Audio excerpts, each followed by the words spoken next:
Hey, let's make some pesto. Hey guys, I'm Victoria. If we haven't met, I'm really passionate about helping people cook from scratch because it doesn't have to be complicated. It doesn't have to be overwhelming, but it is delicious. So join me, let's do this. Today, it's all about pesto. So we're going to be talking about how not only to make pesto, but to use it. If you've never heard of pesto before, and this came straight from my freezer, so it's still a little frosty, this is pesto. So it's an Italian, I guess you could call it a sauce. Traditionally, pesto is made with pasta. You can use it as a pasta sauce, that sort of thing. I like to use pesto in other ways as well. Now you could go to the store and you can get jars of pesto. But here's the deal. I like to make my pesto a little bit differently than you would find in a store. So traditionally, pesto is made with pine nuts, toasted pine nuts if you want to get fancy, olive oil, basil, Parmesan cheese, and sometimes some garlic. And that's it. And so that's how you get this gorgeous color, again, from the basil. But here's the dealio. I don't like pine nuts. I think they're expensive and sometimes they're hard to find. And if it's not contributing greatly to the quality of the dish, I just don't want to pay for that expensive thing. So I make pesto a little bit differently. Now you can make pesto. I've heard of people doing a pesto with walnuts, or you can even do a pesto with like arugula or different greens like that. But here's how I like to make my pesto, and actually it's more of the French interpretation, and I learned this from Eric Repair, and my husband got me his cookbook, Avec Eric, quite some time ago, and there's some delicious meals in there, but he talks about making Pesto soup. Pesto, P-I-S-T-O-U, is French pesto. They do not use nuts. They just use the basil, the Parmesan, olive oil, and sometimes garlic. So that's how I make my pesto. The basil is the star of the show. Well, and the Parmesan cheese, but you know. So the basil's the star of the show, and the Parmesan cheese. And you can use this delicious sauce in a number of different ways. Here's what I find. If you don't know a number of different ways to use something like a pesto, you buy it and it sits in your pantry or it sits in your fridge and you don't end up using it because you don't exactly know what to do with the thing, and dinner comes and you go back to your old standby. You go back to the recipes that you're used to. So I'm going to be sharing with you 3 ways that I use pesto and how you should too. I mean, these are easy peasy recipes. You will need a blender, a food processor, or even something like a bullet blender. I've made pesto in all of those. It works just fine in all of them. You see this little teeny tiny baby package of, basil here. This was $3.50 at H-E-B, and I got this so you could see how expensive basil is. I got 3 bunches of basil, huge bunches of basil at my local farmer's market. It was $3 a bunch. So you can do the comparison for yourself to see which item is the better buy.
Before I processed my basil, I shredded a bunch of Parmesan cheese.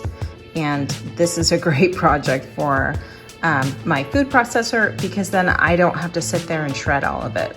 Okay, I'm gonna start loading the basil into my food processor. I didn't clean this because I just used it to shred Parmesan cheese, so I figure why should I bother doing that? So I'm gonna see how much basil I can get in here. I figure probably half, and then I'll need to stop and add the rest. Okay, this is pretty full, so I'm gonna go ahead and get started.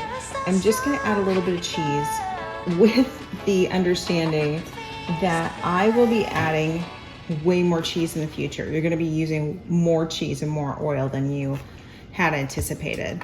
So I'm gonna put the lid on this guy. And here's how I would do this, is use a good quality olive oil. I like it when they tell you it's a single source. We're just gonna keep this open and we're gonna start to let the olive oil go in. Now, I don't even know if I'm going to, when I start this guy, if this is gonna use the whole bottle because this is about half the basil that I got from the farmer's market.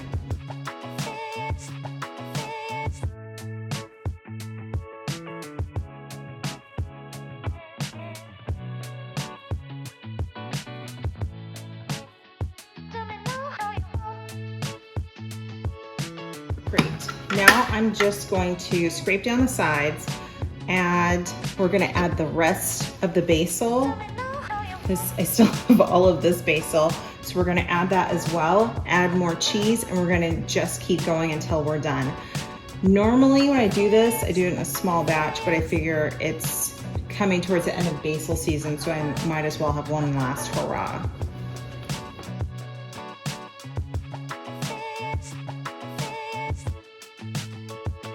My husband just informed me I probably did not add enough garlic. If you go back and look at my roasted garlic video, I made a ton of roasted garlic and I chopped it up and put it into small sized clumps and put it in the freezer. And so I'll add one more for good measure. If you don't like garlic, don't add it. If you do, add as much as you like.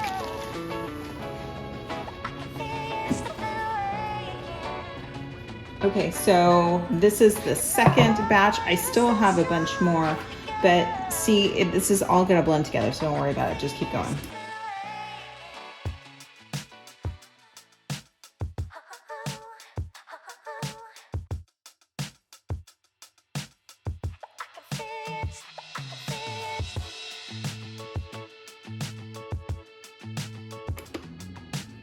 Okay.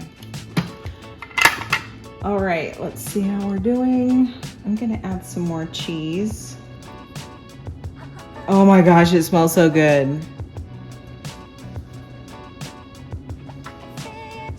More cheese, more olive oil. You see where we're going with this. This will be good because I think this will be a couple jars that will sustain us all winter long.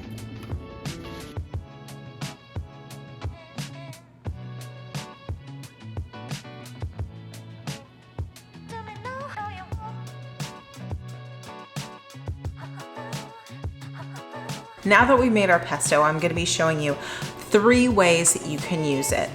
Pesto is delicious and adds a depth of flavor to your dishes that you would not anticipate. The first thing I'm gonna share with you is how to use pesto with a caprese salad. If you've never heard of caprese salad, I'm so sorry that your life has not been fulfilled, but let me show you what a caprese is. It is simply tomato and mozzarella. Traditionally, it's sliced. You use a beefy tomato, you use a ball or a log of mozzarella, and they're sliced and they're put on a plate, and then I like to add Italian spices. I like to add some chopped basil on top, some salt, a little drizzle of balsamic. But what if we took it up a notch? You can put pesto on the bottom of the plate and you get that delicious, cheesy, basil-y flavor with your pesto. It is delicious. So this is something that you can take to amp it up, especially if you're having friends or family over. You seem totally fancy doing this, so you should try that. The second way you can make pesto is with a pasta.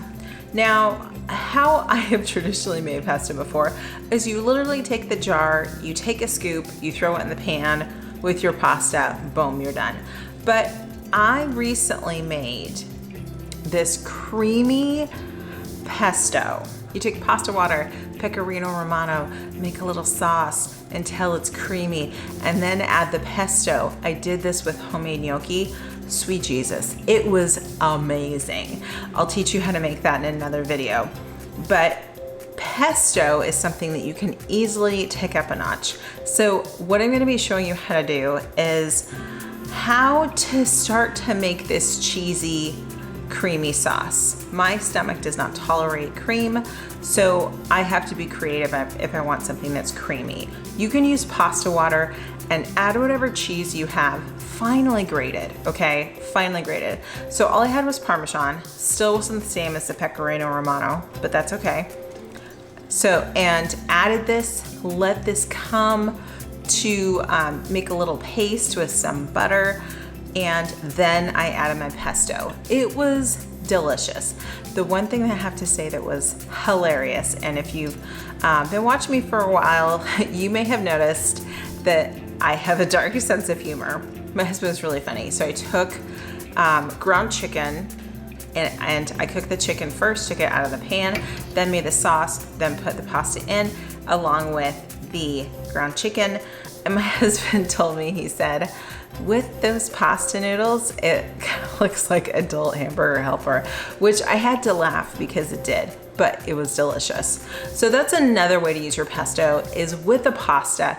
You can also take it up a notch. It can be different than just scooping it out of the jar and putting it in your saucepan, which is fine too if you want to do that. That's cool. And the third thing that we're doing with our pesto is we're making a pesto mayo. Ooh, this one is so good. Let me tell you, you can even get as simple as scoop of pesto, bigger scoop of mayo, boom, you're done. I like to make a pesto aioli type of a thing with mayo, pesto, and some garlic. And I do this for when I make artichokes. So good. So good. And so that is another thing that is really delicious. Also, if you're wanting to get a little bit more creative with sandwiches, pesto mayo, some turkey, some provolone, you can put some fancy lettuce, like amazing, amazing.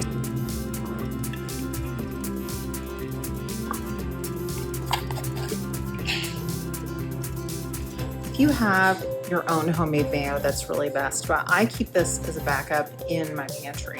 Get it at Costco, it's the best price. We're just gonna take some of this.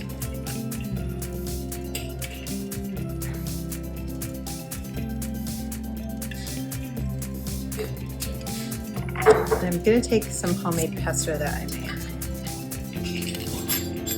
I'm gonna do a generous scoop. And I can't remember if I added a lot of garlic to that pesto, so I'm gonna add a little bit of garlic. Okay.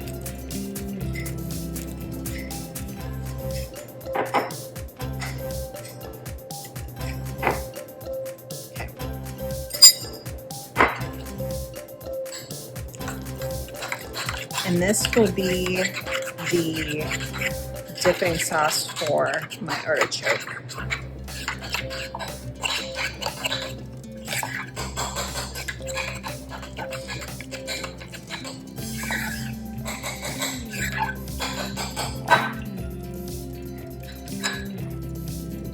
Look at this glorious dipping sauce.